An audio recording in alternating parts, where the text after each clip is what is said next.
Look, most of us love our parents, and most of our parents love us back, but that doesn't mean that they get us, especially if we have ADHD. I know that sounds like a really whiny first world problem, like, oh, my parents don't get me, but like being mirrored and being understood is a basic human need. And if you recently got diagnosed with ADHD and you have parents or partners or friends who don't seem to get it, that can really hurt. And I want to help. So today we're gonna look at 7 different visuals that I've created to help explain ADHD. If you're new around here, hi, hello, my name is Megan, and I am an author, content creator, and life coach for autistic and ADHD adults like myself. And I'm very into metaphors, as in like got my master's in poetry, kind of into metaphors. So today we're gonna dust off my degree and create some metaphorical visuals that help explain ADHD. Now this first visual is called, you couldn't possibly have ADHD, you didn't show these signs as a kid. This must be something else.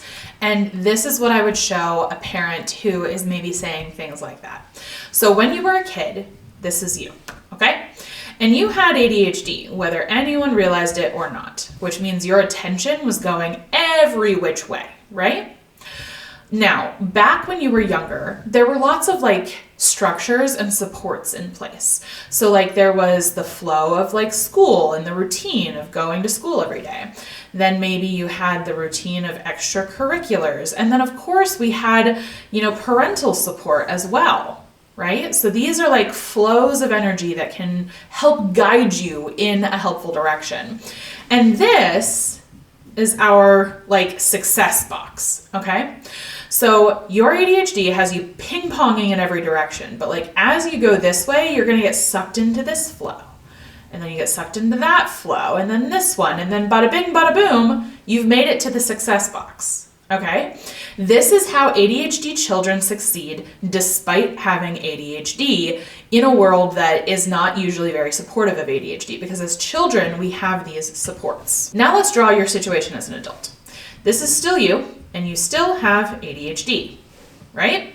And here is our success box, although let's be honest, it's probably gotten smaller. As we get older, what counts as success becomes much more narrowly defined. But now, a lot of those flows and structures that you had before are gone, right? School is gone, extracurricular activities are gone, familial support is often gone, and to add to it, there's often stuff like trauma in the way now that's kind of blocking your path. So you might ping pong just like you did before, but you're gonna bounce off of this and you're gonna have to bounce into it and bounce all around, and it's gonna take a lot longer for you to get to this success box. The gist of these 2 drawings is that sometimes ADHD can hide behind structures and support. And so when you tell your parents, I think I have ADHD, and they feel like they screwed up because they didn't see it sooner, you can tell them, no, we didn't see it sooner because you were supporting me so well. Visual number 2 is one that you've probably heard of before to a certain extent, and that is the Eisenhower matrix. Okay? And here's what the Eisenhower matrix does. It helps you sort, forgive my handwriting, sort things into urgent or not urgent, and important or not important. So sorry, handwriting's atrocious. So urgent is this whole column, not urgent is this whole column. Important is this whole column or row, and not important is this row, okay? So if it's urgent and it's important, you really have to do it. If it's important but not urgent, If it's urgent but not important, And if it's not urgent and not important, then does it really even need done? Now, I think the Eisenhower matrix on its own is actually pretty helpful because a lot of ADHDers struggle to prioritize. We struggle to know what's important and what's urgent, and creating like boxes like this where you're like, okay, important but not urgent is stuff like laundry, for example. It gets to an urgent point eventually, but usually it's not that urgent. Whereas like not urgent and not important might be Minecraft time. Although that, again, is somewhat important, right? Our rest and relaxation is part of our well-being. So these categories are a little murky, but I think it's a good place to start. The thing is, what do we do with these 2 boxes, right? Well, I have come up with the ADHD matrix. And the ADHD matrix is defined by interesting and not interesting, and then hard versus not hard. So what you're going to do is take those 2 boxes from the Eisenhower matrix and then put them through this. So like, let's go with laundry, for example. Is laundry hard? Not really. It's not hard. So it belongs down here. Is it interesting though? Also no. So then laundry would go over here, right? Whereas Minecraft time, for example, is it interesting? Oh, hell yeah. Is it hard? No. So Minecraft would go over here. And so the reason I like putting stuff through this matrix is because I think it lets us know what activities are most accessible to us. If it's in the interesting column, even if it's also in the hard row, stuff here is still more doable than stuff here or stuff here, right? Because it's interesting to us. I think these visuals are good ones to show your loved ones if they don't understand how your decision-making process works. When they're like, I just don't understand why you play Minecraft all day, but you can't do the laundry. Well, show them. This is where stuff is categorized in my brain, and I have a hard time doing things that are in the not interesting column. I understand that I need to, and I am working on that. But if you're asking why I do more Minecraft than I do laundry, well, because it's not hard and it's interesting, and so it's much more accessible to my brain. This next visual I actually got from a life coaching client of mine, so I'm endlessly grateful for you, person who shared this with me, and now I'm about to share it with the internet. So this is bingo. All right, so what we're gonna do is make a 3x3 grid, and then you're gonna fill in each box with a task. Now, you might look at these tasks, 9 tasks, and think that's just too much for me to get done. That's fine. Your job is not to do all 9 tasks. Your job is to get a bingo, or a bingo, or a bingo. Whatever it looks like for you, you just wanna get 3 in a row.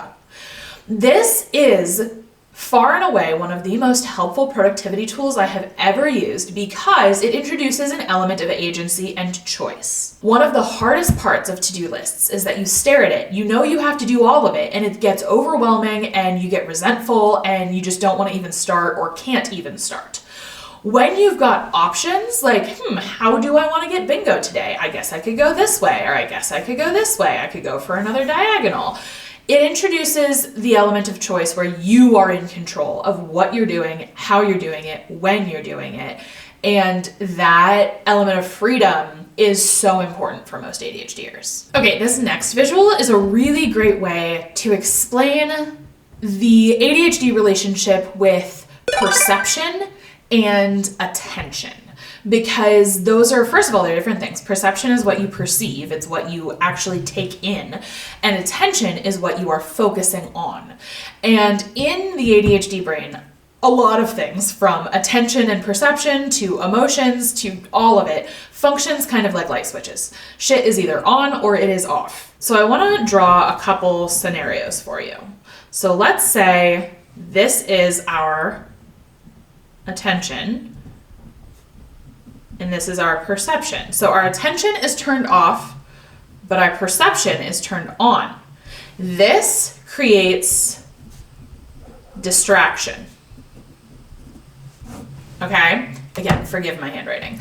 But basically, we are unable to focus our attention, but we are perceiving all of the stuff going on around us. Like we hear the squeaky chair and we hear the clinking of change in someone's pocket. Like we hear and see and feel all this stuff, but we have no way to like determine what to focus on. So that makes us very, very distracted. Now, let's say this is attention, this is perception. And let's say attention is on, but perception is off, kind of the opposite. This creates hyperfocus. Okay? So we are able to focus our attention, but we're not perceiving a bunch of the stuff going on around us. We are lost in the sauce, my dudes. We are in it. We are really, really focused on whatever we are doing. Then, let's say we have attention and perception, and let's say they are both on, Okay, we're focusing our attention and we're perceiving everything going on. This creates frenzy. This is the hell that is ADHD sometimes. This is what it feels like to be a raw nerve, okay? It doesn't feel good. And finally, the last one of our light switches, we have attention and perception. What happens if they are both off? This is when we are zoned out. We can't focus our attention, but that's okay because we're not perceiving anything anyway. We are just space cadets. You're gonna see this a lot more in the inattentive type of ADHD, but it can be found in all types of ADHD because all types of ADHD are these interesting mixes of the light switches being on and off. So next up, I'm gonna draw us a screen door. So forgive the drawing because your girl's not an artist. All right, but this is like our screen door, okay? And this is our June bug. Okay? Have you guys ever seen June bugs? If you're from the Midwest, you definitely have. I'm not sure if they're elsewhere, but they're here a lot in the summer. In June, that's where they get their name. So there's an interesting thing about June bugs, and I did not create this. I found this idea from a Tumblr post that I'll link in the description. But June bugs do this really interesting thing when they're on like a screen door or a screen window. They will like deviate from their original spot and they'll go over here for a bit, but then they go back. And then they'll deviate from their original spot for a little bit and then they go back. And then they deviate, and they go back. They keep coming back to this spot for like reasons unknown, okay? This is how ADHDers can actually clean. So what I want you to do is pick a spot in your house, something really, really specific. Not clean my room, that's way too big. Not clean the house, that's way too big. Something like clear off the top of my dresser to the right of my bed. You know, something really specific. Then, as you're clearing that off, you are likely going to get distracted and end up in the bathroom or end up in the living room or end up down the hall or talking to a neighbor. What you're gonna do when those things happen is you're gonna just act like the June bug and just be like, oh, ping, ping, ping. I'm supposed to be at the dresser to the right of my bed. And instead of beating yourself up, this is really important. Instead of beating yourself up, you're just going to gently refocus. The goal is not to clean everything. Heck, the goal is not even to perfectly clean this area. The goal is just to keep coming back to it. All right, we need to talk next about ADHD burnout. So a lot of people talk about autistic burnout, and that is a hugely important conversation we need to be having and that I will talk about in my video where I do a lot of these illustrations, but for autism. But today we need to talk about ADHD specific burnout and what that can look like because it doesn't look like autistic burnout and it doesn't look like occupational burnout. It looks very different because it is different. ADHD burnout starts right here where you are doing tasks, right? And it feels really good because you can't always do tasks. And so when you can, you feel this very intense need to capitalize on it, right? So you push yourself as hard as you can. And then here is Energizer Bunny mode, right? This is where you're like, I can do everything. I can kill God, right? Then you start to come down a little bit, okay? And this is where we tend to hit like fatigue, but it's not horrible. And so we push through, effectively driving ourselves into the ground, right? That's how we get down here. Okay? Then we start to recover, and so we do some tasks. And it becomes this loop, okay? This is how so many ADHDers get misdiagnosed with bipolar disorder, which don't get me wrong, bipolar is a totally real, valid diagnosis that many ADHDers also have. So this is not me trying to invalidate your bipolar diagnosis. Trust your doctors, trust yourself. And I'm just saying that a lot of ADHDers end up in a cycle like this one, that is definitely not the same as bipolar. This can also explain why sometimes you can do everything and sometimes you can do nothing. This is something a lot of partners and family members and friends can get frustrated with because you're so inconsistent. But like, as the wonderful Jessica McCabe over at How to ADHD says, the inconsistency is the disability, my dude. It's not that we can never do anything. It's that we never know when we can do something. Finally, let's talk about ADHD and goals. Now, don't worry, I'm not about to explain SMART goals to you because I know that that shit is not helpful for most of us. Instead, we're going to talk about earthquake goals. So basically, in the Midwest, we build buildings like this. You know, they're high in the air. And we are more tornado people in the Midwest, okay? We are tornado people. So we prep our buildings for tornadoes. We do not prep our buildings for earthquakes. If a building in the Midwest were to have an earthquake, it would just like break in the middle. And this would like fall off the top. It would just snap because the bottom would go that way and the top would stay still, and so it would just fall over, okay? Bear with me, this will come back to goals in just a minute. On the West Coast, out in California, they build buildings very differently, right? They build buildings so that they flow. Now, they don't look like this. They look like regular buildings, but if you look at the interior, the way they are built has a jello-like, they're not jello consistency, but they have this ability to bend, kinda, so that when the bottom goes this way, the top can flow with it. And so the buildings kind of jiggle. That's not a great visual of my hands, but the buildings kind of wiggle instead of just snapping. So what this has to do with goals is that sometimes ADHDers try to be so rigid because we're like, I need structure, I need structure. You can have structure that's also flexible. That's what the buildings in California do. They are structured. They're structured enough to hold people and office supplies and all this stuff, right? And they're flexible enough to withstand an earthquake. This is the kind of goals that ADHDers need to be aiming for. If you have ADHD, your brain works really differently from a brain without ADHD. And sometimes that's hard to explain to parents or teachers or friends or partners. But I really hope these visuals could help. Feel free to share this with anyone in your life who you're trying to explain your newfound ADHD to. I hope it helps them understand you better.